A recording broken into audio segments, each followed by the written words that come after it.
पत्रिका मैं समझता हूँ कि जो इतने सालों से परंपरा के साथ जी रहा है, संस्कृति को जिंदा रखने के लिए काम कर रहा है, उसी के अंदर ये भी एक गिलेरी का प्रयास।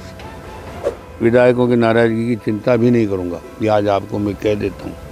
पर चूँकि इतना बड़ा काम है, इतनी बसें, इतना हिसाब, तो मैं फेज बाय फेज कर पाऊँगा, ये मुझे कहा उन्होंने। जो आज जितना भी शिक्षित व्यक्ति तैयार हो रहा है, चाहे वो साइंटिस्ट होगा, चाहे प्रोफेसर होंगे, बुद्धिजीवी होंगे, जितने ज़्यादा बुद्धिजीवी होंगे, इंटेलेक्चुअल तो होते चले जाएंगे, जितने इंटेलेक्चुअल होंगे उनकी संवेदना उतनी घटती चली जाएगी। मीडिया संवाद का माध्यम है, मीडिया माध्यम है, पत्रकार है संवाद करने वाला।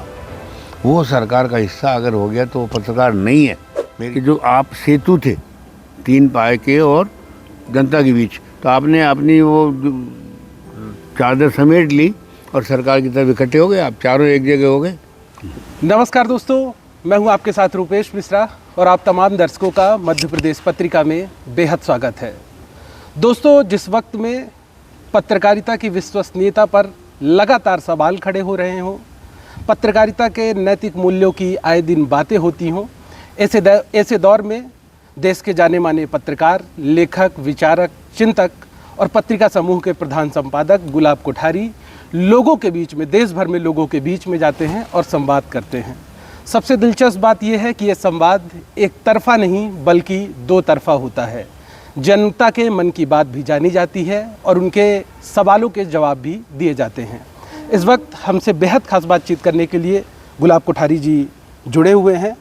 सर, मैं सबसे पहले बात करूंगा कि कल जब आप वक्तव्य दे रहे थे तब आपने एक बेहद महत्वपूर्ण बात कही और आपने कहा कि लोकतंत्र चौथा पाया जबरदस्ती बना हुआ है और जो चौथा पाया अपने को मानता है वो सरकार के साथ है, सरकार के साथ मिला हुआ है। असल में मीडिया का काम तीनों पायों के बीच में सेतु का काम करना है। तीनों पायों के बीच में नहीं, तीनों पाए तो सरकार का हिस्सा है। सरकार और जनता के बीच सेतु का काम करता है मीडिया। ये सबसे क्योंकि जैसे एक टिपाई है ना, एक टेबल पे 3 पाए हैं तो टेबल का हिस्सा है, उसको 4 पाई कर दो तो भी वो टेबल बनेंगे। तो वो सरकार है, जो भी पाए उस टेबल पे लगे वो सरकार है। पत्रकार सरकार नहीं हो सकता, मीडिया सरकार नहीं हो सकता। अगर वो सरकार है तो जनता के किस काम का होगा। अब आपने कहा मैं चौथा पाया हूँ, मान लिया, इसका अर्थ क्या है कि जो आप सेतु थे 3 पाए के और जनता के बीच, तो आपने अपनी वो चादर समेट ली और सरकार की तरफ इकट्ठे हो गए, आप चारों एक जगह हो गए, तो चारों सरकार बन गए। जनता के बीच का सेतु भी खत्म हो गया और अब जनता की सुनने वाला, जनता की बात करने वाला कोई नहीं बचा। सरकार बची और जनता बची। जनता की कोई वहाँ नहीं बात पहुँचेगी, सरकार ने क्या नीतियाँ बनाई जनता के हक़ में, उनका क्रियान्वयन क्या है, उसका फीडबैक क्या है, वो भी सरकार को नहीं मिलेगा। फिर जो सरकार में आ रहा है, पहले 3 लोग बांट खा रहे थे, चाहे तनख्वाह होगी, मान लो कोई भी कारण होंगे ना, वो तीनों ही उनका उपयोग कर रहे थे, अब चारों मिल के उसको बांटेंगे। तो अब ध्यान जनता की बजाय पैसे पे चला गया, तो मैं भी सरकार बन गया, मेरे पास भी सत्ता आ गई, मैं भी अब जो मर्जी है वो भी छाप सकता हूँ। आप समझिए, सरकार का हिस्सा बनने का मतलब है मीडिया का अस्तित्व खत्म है। अब वो मीडिया नहीं है, वो सरकार का हिस्सा है। आप उसको मीडिया बोल कह सकते हो, और संविधान उठा के देखो ना, कहीं लिखा है चौथा पाया है। There are 3 states of the democracy. कैसे चौथा आ कहाँ से गया? पैदा थोड़ी होता है कि 3 ने मिलकर चौथे को पैदा कर दिया, ऐसा होता है क्या? इसलिए उसका नुकसान क्या हुआ आज कि पूरे देश में एक नए नाम चल पड़े, गोदी मीडिया। ये क्यों हुआ? क्योंकि वो सरकार के पास बैठा है, सरकार के साथ बैठा है मीडिया, तो गोदी मीडिया हो गया। तो कोई इसको मोदी मीडिया बोलने लग गए। तो ये अपमान है सरकार का भी और मीडिया का भी। अब ये देखिए, उसके साथ दूसरी कितनी चीज़ें जुड़ गई। सोशल मीडिया ने क्या नाम आया, अब इसकी जिम्मेदारी ख़त्म है। आप किसी को पकड़ नहीं सकते कौन किसके लिए क्या बोल रहा है। मीडिया एक पवित्र चीज़ है, ध्यान रखिए आप इस बात को। क्योंकि मीडिया संवाद का माध्यम है, मीडिया माध्यम है, पत्रकार है संवाद करने वाला। वो सरकार का हिस्सा अगर हो गया तो वो पत्रकार नहीं है, मेरी परिभाषा तो ये है, जो जनता के दर्द को समझ के सरकार से लड़ेगा वो पत्रकार होगा, जनता की आवाज़ को उठाएगा, जनता के अंदर अभियान चलाएगा, वो पत्रकार होगा। मीडिया तो इनेक्ट है, मतलब निश्चेष्ट है, इसमें चेतना थोड़ी मीडिया में। मीडिया तो माध्यम है, कोई सा माध्यम हो, संवाद जो मैसेज देने वाला इम्पोर्टेंट है इसमें, और वो है पत्रकार। अब पत्रकार के भाई सरकार से मुझे तो मेरा हिस्सा सरकार मुझे मिल जाएगा, मैं सरकार की बात करूँगा, करो, रोकता कोई नहीं है। अब प्रश्न क्या है, अब वो मीडिया नहीं रहा, प्रचारक है। जैसे संघ में इतने प्रचारकों की इतनी बड़ी फौज है, ये मीडिया भी प्रचारकों की फौज में जुड़ गया, तो मीडिया नहीं कहलाएगा इसको। मैं मीडिया इस परिभाषा में तो आ ही नहीं सकता। आप मीडिया का भी अपमान कर रहे हो, और ये जो नई खेप आई उसमें अब तुम उसका भी आज भी समझिए ऑप्शन ख़त्म हो रहे हैं। जो मीडिया के मालिक है ना, वो भी सरकार की तरफ देखने लग गए। यहाँ समझना पड़ेगा बात को। तो वो तो कहते हैं कि मैंने तो तेरे को कार्ड दे दिया, तुम तेरी मर्जी है जो कर कमा कार्ड पता नहीं है। तो जब पत्रकार देख रहा है कि मेरा मालिक भी सरकार के साथ खा के अपनी दुकान चला रहा है, मेरी क्या तकलीफ़ है, तो वो भी जोड़ रहा है उसके साथ। आप उसको यहाँ देखेंगे ना तो चार चीज़ है, मैंने कहा आपको, मालिक अलग है, पत्रकार अलग है, मीडिया अलग है और पाठक अलग है। हमको ये पढ़ाया गया था पाठक भगवान है। अब यहाँ पाठक तो है ही नहीं मेरे साथ, मैं तो सरकार के साथ बैठा हूँ ना। अब इस इक्वेशन को समझो। जो मीडिया का भगवान था उसके लिए तो मीडिया मर गया, बिल्कुल। There is no media for the people. कल आपने एक बहुत महत्वपूर्ण बात ये भी कही कि चाहे गीता की बात की जाए या बाइबल की बात की जाए, ये सब संवाद के माध्यम रहे हैं। हाँ, इस देखिए ये है कारण, मैं जो अभी तक भी बोल रहा हूँ, मीडिया एक पवित्र चीज़ है, आत्मा से जुड़ा हुआ है।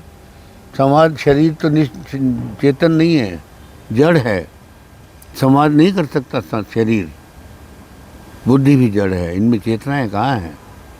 संवाद आत्मा का आत्मा से होता है, इसलिए मीडिया को पवित्र होना जरूरी है। और ये जो गीता रामायण की मैं जो बात कर रहा हूँ, ये संवाद आज 5000 साल 10,000 साल से चल रहे हैं, 2000 साल से चल रहे हैं। इन पर किसी ने उंगली नहीं उठाई, इनकी विश्वसनीयता पे किसी ने आज तक उंगली नहीं उठाई। समझने की बात तो ये है। और घर घर में लोग इनको नमस्कार भी कर रहे हैं, पूजा कर रहे हैं, और इनकी बातों को आगे से आगे पीढ़ियों तक पहुंचा रहे हैं।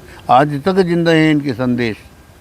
मुझे बताइए मीडिया के कौन से ऐसे संदेश हैं जो 10 साल तक आज तक भी सुनाई दे रहे होंगे। और जब से आपने कहा कि मैं चौथा स्तंभ हूँ, आप मीडिया ही नहीं उस लिस्ट में से बाहर निकल गए। कमाओ खाओ वो अलग रास्ता है, वो उसमें मीडिया को बदनाम करने की ज़रूरत नहीं है। मेरा रास्ता है कि सरकार के साथ मैं काम करूँगा, कमाऊँगा, खाऊँगा, कोई नहीं रोकता, इसमें कोई गलत भी नहीं है। पर आप फिर मीडिया में मत बोलिए कि मैं मीडिया हूँ। मीडिया जनता की बात को सरकार तक ले जाएगा, उसके दुख दर्द का हिस्सा बनेगा। तो जब उसके साथ ही नहीं हो तो कैसे बनो। आपके लेखों में संवेदनशीलता होती है, मर्म होता है, लेकिन पिछले कुछ दिनों से 2 ऐसे प्रकरण हुए राजस्थान मध्य प्रदेश में जिनको देखने के बाद ऐसा लगा कि अब जान की कोई कीमत नहीं रही। जहरीले सिरप से कई बच्चों की मौत हो गई। राजस्थान की बात करें तो एक स्लीपर बस में आग लग गई, 19 से ज़्यादा लोगों की मौत हो गई। अब तो इतनी बड़ी घटनाएं होने के बाद जैसी प्रशासन की सक्रियता होनी चाहिए, जैसी जिम्मेदारी जवाबदेही होनी चाहिए, वो सुनिश्चित अभी तक नहीं हो पाई। इसे कैसे देखते हैं? नहीं हो सकती, क्योंकि आज की शिक्षा में संवेदना नहीं है। जो आज जितना भी शिक्षित व्यक्ति तैयार हो रहा है, चाहे वो साइंटिस्ट होगा, चाहे प्रोफेसर होंगे, बुद्धिजीवी होंगे, जितने ज़्यादा बुद्धिजीवी होंगे, इंटेलेक्चुअल तो होते चले जाएंगे, जितने इंटेलेक्चुअल होंगे उनकी संवेदना उतनी घटती चली जाएगी। क्यों कि इन लोगों को विषय पढ़ाए जाते हैं, इंसान नहीं पढ़ाया जाता, ज़िंदगी नहीं पढ़ाई जाती। प्रोफेसर आएगा, सब्जेक्ट का एक लेक्चर देगा, चला जाएगा, उसमें इंसान नहीं है। शिक्षा का अर्थ है जो कुछ आप पढ़ा रहे हो मेरी ज़िंदगी से जोड़ के पढ़ाओ, तब वो शिक्षा कहलाएगी। आप ज़िंदगी से नहीं जोड़ रहे हो, आप तो कमाई से जोड़ दिया। आपका प्रोफेशन इतना अच्छा होगा, ये कमाई कर लोगे। क्यों? शिक्षा का लक्ष्य क्या रह गया? मेरा अच्छा कैरियर बनना चाहिए, मुझे अच्छा पैकेज मिलना चाहिए, बस। तो जब आपका ध्यान ही, आपका लक्ष्य जो है वो पैसा है, तो पैसा तो जड़ है, लक्ष्मी भी जड़ है। पृथ्वी को भी हम लक्ष्मी कह रहे हैं। ये सब जड़ तत्व है। तो अगर मैं जड़ तत्व के लिए अपने आप को दक्ष कर रहा हूँ, क्या लक्ष्मी का वाहन कौन है? उल्लू है। उल्लू को प्रकाश में दिखाई नहीं देता। तो अगर आप लक्ष्मी के दास बनोगे ना, तो आपकी ज़िंदगी अंधेरे में कटने वाली है। तो जितने अंधेरे के काम हैं वही आपकी ज़िंदगी के हिस्से बन जाएंगे। ये बड़ा अंतर है।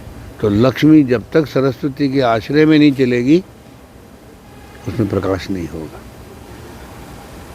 मध्य प्रदेश में पहले जब सरकार थी, पहले जब नुमाइंदे थे, जो मुख्यमंत्री थे, तब भी आपने मध्य प्रदेश का दौरा किया। क्या? इसके बाद फिर जब नुमाइंदे बदले तब भी आपने मध्य प्रदेश का दौरा किया। लगातार पक्ष विपक्ष के नेताओं से आप मिलते हैं, आम जनता से संवाद करते हैं। क्या फ़र्क महसूस होता है तब और अब में? क्या फ़र्क तो छोटे नहीं है। फ़र्क पहले और आज में एक फ़र्क तो ज़रूर है कि जो नए मुख्यमंत्री हैं वो दृढ़, अगर उन्होंने सोच लिया कि ये काम करना है तो कर सकते। बस एक ही बड़ा फ़र्क, वो इतने दृढ़ता से निश्चय, वो क्या कहते, निर्णय नहीं लेते थे, पर उनमें संवेदना इतनी बड़ी थी कि वो घर घर के मामा जी और आज भी है। उनको आज रिप्लेस नहीं कर सकता कोई भी नेता। ये उनकी सबसे बड़ी खासियत थी। पर इनके अंदर एक दृष्टि को ध्यान में लेके काम करना तो आता है, पर अब इनका जो इतिहास है उसको भी आप नहीं बदल सकते। इनकी तकलीफ़ दूसरी है। और अब मेरी अभी कल भी मैं उनसे मिला, मेरी बहुत बड़ी चिंता है मध्य प्रदेश और सरकार के बीच में कि यहाँ का परिवहन डिपार्टमेंट बंद है। सारे ठेके नेताओं के पास, अफसरों के पास है। कई गांवों में लोग, बच्चे स्कूल नहीं जा सकते, कई वहाँ अस्पताल नहीं है तो बसें नहीं हैं। बीमार आदमी गांव में मरेगा, मजबूर है, वो जा ही नहीं सकता कहीं पर भी। और इन्होंने कहा मैं चालू करूँगा, पर वो राजनीति ऐसी है कि जिन विधायकों के परमिट कैंसिल हो जाएंगे तो वो तो इनके कपड़े फाड़ेंगे। उनको जनता के दुख सुख से कोई लेन देन नहीं।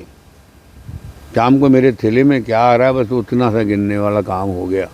कल कहा, मुझे वादा किया कल रात को, उनका मैं चालू करूँगा, आप निश्चित मानिए। और मैं विधायकों की नाराज़गी की चिंता भी नहीं करूँगा, ये आज आपको मैं कह देता हूँ। पर चूँकि इतना बड़ा काम है, इतनी बसें, इतना हिसाब, तो मैं फेज बाय फेज कर पाऊँगा, ये मुझे कहा उन्होंने। तो ये दूसरा एक साइड मुझे लग तो रहा है, पर माफिया तो अभी कंट्रोल में नहीं आएगा। मैंने अभी बजरी माफिया के लिए भी देखो आप कितने पुलिस को पीट पीट के भाग रहे। मैंने कहा कल भी ये बात हुई, मैंने कहा आपके एसपी को मारा था इन्होंने, कोई भूल गई क्या? पुलिस कैसे भूल गई? मेरी चिंता ये है कि पुलिस जब माफिया पे छापा मारने जाती है तो उनमें आईपीएस जैसे सीनियर अधिकारी क्यों नहीं जाते? आप छोटे सिपाहियों को मरने के लिए भेज रहे हो, तो मार खा के आएंगे। अच्छा, इसमें पुलिस की नाक नहीं कट रही है, सबसे बड़ी जो हंसी आने की बात है, पुलिस मार खा के आ रही है साहब, और किसी को बुरा नहीं लग रहा। तो ये बड़े बड़ी जो ब्रास लगा लगा के खड़े हैं ना, ये किस लिए खड़े हैं? अपने नीचे वालों को मरवाने के लिए खड़े, माफिया को सपोर्ट करने के लिए खड़े। कोई माफिया बिना पुलिस की मदद के खड़ा ही नहीं हो सकता। अब ड्रग्स को देख लो, खड़ा नहीं हो सकता। आज का पत्रिका कहाँ लड़, मैं आप हमको देखो ना, ये लड़ाई किसने लड़ी? आज तक लड़ रहे। पर प्रश्न ये है कि एक चीज़ फर्क देख रहा हूँ कि जनता अब पहले जैसे सामूहिक रूप से सामने नहीं आ रही है, विरोध नहीं करती, नीतियों का भी नहीं करती, कामकाज का भी नहीं कर रही है। ये भी एक शिक्षा का दोष है। शिक्षा ने मुझे इतना स्वार्थी बना दिया कि मैं पड़ोसी की चिंता नहीं करता। इसी का मिसयूज़ है कि आज सारे अफसर राज कर रहे हैं, क्योंकि आधे मंत्रियों को तो पता ही नहीं कि उनका डिपार्टमेंट की हालत क्या है मध्य प्रदेश में, समझ ही नहीं सकते वो तो भाई तू संभाल, मेरे पास छोड़ जा। ये हाल हो गया। अफसर अंग्रेज हैं, ये हिंदुस्तानियों से हिंदी में बात करें इनको अच्छा ही नहीं लगता। समझे तो सही बात को, वो आम आदमी को सेकंड ग्रेड का सिटीजन मानते हैं। आज ये हालत है। और अफसरों की खुद की यूनिटी इतनी है कि सरकार उनको हिला नहीं पा रही है। सरकार भी वही चलाती है। अफसर तो सरकार तो बदल जाती 5 साल बाद, अफसर तो 12 में उम्र भर यहीं रहेगा ना, तो उसकी ताकत बहुत बड़ी हो गई। अब आप जाओ कहाँ, कोर्ट के पास जाओ, कोर्ट ने मान लो आपको फैसला दे दिया, अब फैसला लागू कौन करेगा? अफसर करेगा ना। वो करेगा नहीं, बैठे रहो अब आप। ये कल मैंने मुद्दा उठाया, आप जानो तो, कि 3 पीढ़ी लगती है सुप्रीम कोर्ट से जजमेंट लेके आने में, और 3 पीढ़ी में उस आदमी के घर बाग गहने गुणे सब बिक जाते हैं। और उसके बाद भी अगर 10 साल फैसला लागू नहीं हो तो न तो जज को बुरा लग रहा है, न सरकार को बुरा लग रहा है, और मुझे लग रहा है कि उस न्यायपालिका का अर्थ क्या रह गया अगर उसका दिया हुआ फैसला लागू नहीं है तो। आज मध्य प्रदेश में हो सकता है 10, 20, 2, 4, 5 दर्जन फैसले पड़े हो सुप्रीम कोर्ट के जो लागू ही नहीं हुए। हाई कोर्ट के तो हो सकता है सैकड़ों में हो। क्यों चलाते हम न्यायालय? न्यायाधीश को चिंता होनी चाहिए, हम तो ये कहते हैं उसके पास ये जजमेंट में लिखा होना चाहिए कि इतने महीने में लगेगा, इम्प्लीमेंट होगा और वापस इस कोर्ट को सूचना दी जाएगी, तो उसका कोई असर होगा। मेरा अंतिम प्रश्न है आपसे, स्त्री देह से आगे विषय पर लगातार आप देश भर में आपने महिलाओं से संवाद किया, खास तौर पे उनके भी विचार आपने जाने, तो इसका यदि निचोड़ पूछा जाए तो क्या निचोड़ निकल गया है इस विषय पे? आपने देश भर में संवाद किया। इसका एक ही निचोड़ है, देश के गौरव को ऊंचा उठाना है, देश को सम्मान के साथ विश्व पटल पे खड़ा करना है, देश को फिर से विश्व गुरु बनाना है ज्ञान में, तो केवल स्त्री ही एक है जो ये काम कर सकती है। न स्कूल कॉलेज कर सकते हैं, न पुरुष कर सकता है, समझ लेना आप इस बात को। वही ये कारण है कि हम स्त्रियों की पूजा करते, ये देश करता है, दुनिया में कहीं ये नहीं उदाहरण नहीं मिलेगा। कन्याओं की पूजा भी इसलिए हो रही कि बड़ी होकर देश को एक गौरवशाली नागरिक देगी। आज जो कन्या है वो अंग्रेज बन रही है, लड़कों जैसे जी रही है, उसको संस्कारों से कोई लेना देना नहीं, शादी हो तो कोई परवाह नहीं हो तो चलेगा, बच्चे हो नहीं हो तो भी चलेगा। मतलब वो महिला की भूमिका वहाँ नहीं दिखाई दे रही है, जिस भूमिका को लेकर हम पूज रहे हैं। आज नवरात्रा में 9 दिन केवल महिला की पूजा हो रही है यार, 4 बार नवरात्रा है, 9 दिन पूजा हो रही है। मुझे किसी पुरुष की पूजा होती है इसे दिखाओ ना। उस भूमिका को हमें वापस जागृत करना है, उनकी चेतना को जगाना है कि तुम वो नहीं हो जो अभी दिख रही हो, तुम अपनी भूमिका को समझोगे तो ये देश कहीं और चला ऊंचा होगा। देश एक एक आदमी भी आप तय करोगे कैसा बनेगा वो आपका बेटा संतान, ये ऐसा। और इवन आपका पुरुष का निर्माण भी स्त्री करती है और पुत्र का निर्माण भी स्त्री करती है, और पति को तो पुत्र बना रही है। आप सबसे बड़ी कारण तो ये तो कितना बड़ा कारखाना है वो, कि वो पति को पुत्र बना रही है, तो फिर दोनों की माँ है वो, दोनों का निर्माण कर रही है वो, तो उससे बड़ी भूमिका कहाँ होगी यार। इसलिए मैं तो देख रहा हूँ कि इस हवा के खिलाफ कोई बात नहीं, अकेला हूँ तो मुझे चिंता नहीं है, पर मेरा बचा हुआ जीवन इस काम में लगे, इस देश का गौरव बढ़ाने में मेरी कोई भूमिका रहे। राजस्थान पत्रिका मैं समझता हूँ कि जो इतने सालों से परंपरा के साथ जी रहा है, संस्कृति को जिंदा रखने के लिए काम कर रहा है, उसी के अंदर ये भी एक गिलहरी का प्रयास।